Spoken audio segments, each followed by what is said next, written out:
দেখেছো আমাদের শ্বশুরবাড়ির পরিবেশটা কত সুন্দর, চারিদিকে তো খুবই সুন্দর হ্যালো আবহাওয়াটা। বন্ধুরা, তোমরা সবাই কেমন আছো? আশা করি ভালো আছো। আমিও অনেক অনেক ভালো আছি। তো আজকে সারাদিনটা কেমন কি করছি তো তোমাদের সাথে সেটাই করবো। তো সকাল সকাল বা মানে সকালে সব কাজপত্র সেটাই মেখে ব্রাশ করে খাইটাই দিয়েছি। তো এখন বসছি আনাজ কাটতে। তো দেখো আজকে কি আমাদের ঘরে কি রান্না হচ্ছে।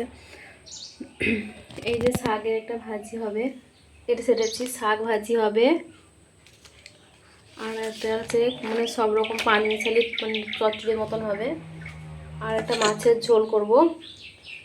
আর ফ্রিজে মাছ রাখা আছে ট্যাংরা। কাটাকাটি করার পরে রান্না বান্না হয়ে গেছে। তো সকালের মাঝখানে অনেকটাই কাজ ছিল, তো এগুলো সব ভিডিও আর করা হয়নি। তো সিম্পলভাবে সোয়া চিলিটা বানাচ্ছি। তো সোয়া চিলিটা আগেও বানিয়েছিলাম, তো রেসিপিটা দিয়েছিলাম মানে কম বেশি। তো যেরকম চিলি চিকেন বানাই সেরকম সোয়াবিনের চিলি বানাচ্ছি, সোয়া চিলি। তো আমার মেয়ে এটা খুবই ভালোবাসে খেতে, তো আমি পেছনে বানানোর চেষ্টা করছি। তো এর আগে বানিয়েছি, তো ভালোই হয়।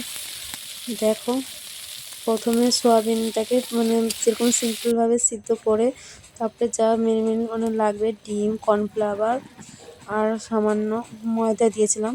তারপরে ভেজে টেজে দেখো সোয়া চিলিটা শেষের দিকে।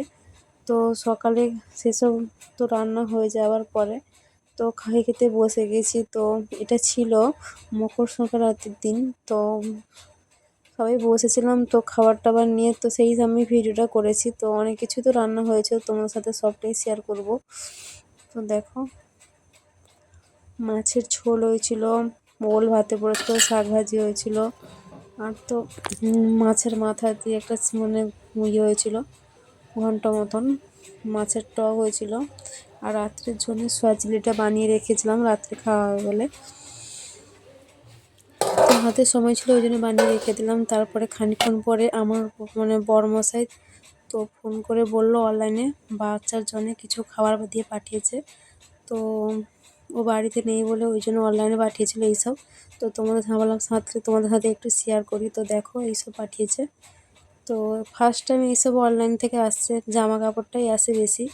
তো কেমন জানি না। তো জিনিসটা খুলেছিলাম, তো ভালোই সব জিনিসটাই, কম বেশি খেতেও ভালো। তো এইটুকু পর্যন্ত ভিডিওটা করেছি। কম বেশি ভালো লাগলে আমার ভিডিওটা তোমাদের ভালো লাগে লাইক সাবস্ক্রাইব করে দেবে, সঙ্গে পাশে থাকবেন। থ্যাংক ইউ আমার ভিডিও দেখার জন্য এতক্ষণ।